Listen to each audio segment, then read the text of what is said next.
Hi friends, தீரும் உறவுகள் அனைவருக்கும் வணக்கம். நம்மளோட சேனலில் வழங்கக்கூடியதுன்னு பார்த்தீங்கன்னா முற்றிலும் இலவசமான வரன் பதிவுங்க.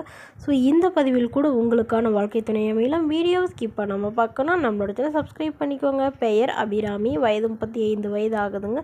ராசி கன்னி ராசிங்க. ஜாதின்னு பார்த்தீங்கன்னா இவங்க இந்து மதத்தை சார்ந்தவங்க. எந்த ஜாதியாக இருந்தாலும் ஓகேன்னு சொல்லியிருக்காங்க. இவங்களுடைய படிப்புன்னு பார்த்தீங்கன்னா இவங்க 12ஆம் வகுப்பு முடிச்சிருக்காங்க. இவங்க மகளிர் சுய உதவிக்குழுவில் வந்து தலைவியாக வேலை பார்த்துட்டு இருக்கிறதா சொல்லியிருக்காங்க. அதுவும் இல்லாமல் வீட்டு வேலைக்கும் போகிறதாகவும் சொல்லியிருக்காங்க. இவங்களோட திருமண நிலைன்னு பார்த்திங்கன்னா இவங்களுக்கு செகண்ட் மேரேஜ் தாங்க.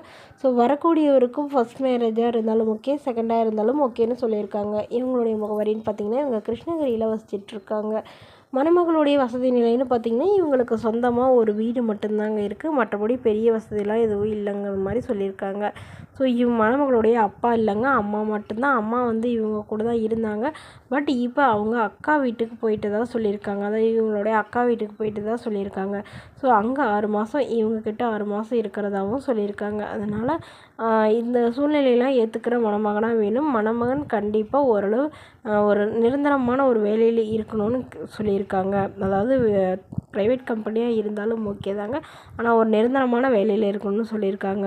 ஸோ இவங்களுக்கு குழந்தைங்கன்னு பார்த்திங்கன்னா ஒரு பொண்ணு ஒரு பையங்க. ஸோ 2 குழந்தைங்களையும் இவங்க தான் படிக்க வச்சுட்டு தனிமையில் தான் வசிக்கிறதா சொல்லியிருக்காங்க. ஸோ இந்த மணமகளும் உங்களுக்கு பிடிச்சிருந்தா கீழே உள்ள வாட்ஸ்அப் நம்பரை தொடர்பு கொள்வோம். அடுத்தவரன் பேர் பார்த்திங்கன்னா ரேணுகா, வயது 45 வயது ஆகுதுங்க. ராசி கன்னி ராசிங்க. ஜாதின்னு பார்த்திங்கன்னா இவங்க இந்து மதத்தில் எந்த ஜாதியாக இருந்தாலும் சமாதானம் சொல்லியிருக்காங்க.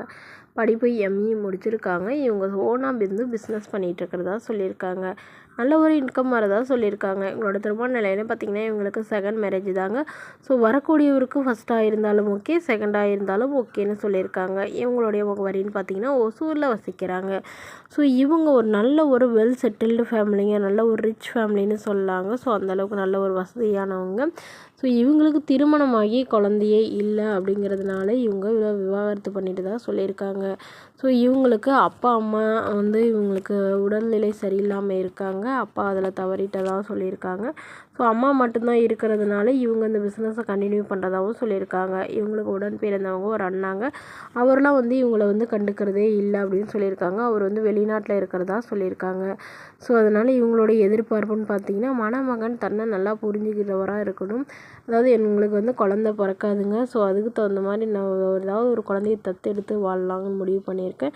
ஸோ இதெல்லாம் ஏற்றுக்கிற மணமகனாக தான் எனக்கு வேணும், வேறு எந்த எதிர்பார்ப்பும் இல்லைங்கிற மாதிரி சொல்லியிருக்காங்க. அப்படி இல்லையா வரக்கூடியவருக்கு திருமணமாகி குழந்தை இருந்தாலும் நான் எனக்கு சம்மதம்னு சொல்லியிருக்காங்க. ஸோ இந்த மணமகளை உங்களுக்கு பிடிச்சிருந்தா கீழே உள்ள வாட்ஸ்அப் நம்பரை தொடர்பு கொண்டு உங்களுடைய முழு விவரங்களையும் எங்களுக்கு சென்ட் பண்ணவும். இதுபோன்ற இலவசங்களை உடனுக்குன்னே தெரிஞ்சுக்கணும் நம்மளோட சேனல் சப்ஸ்கிரைப் பண்ணிக்கோங்க. நம்ம வழங்கிட்டு வருது முற்றிலும் இலவசமான வரன் பதிவு. இதற்கு நீங்கள் கட்டணமாக ₹1 கூட செலுத்த தேவையில்லை. தேங்க்யூ.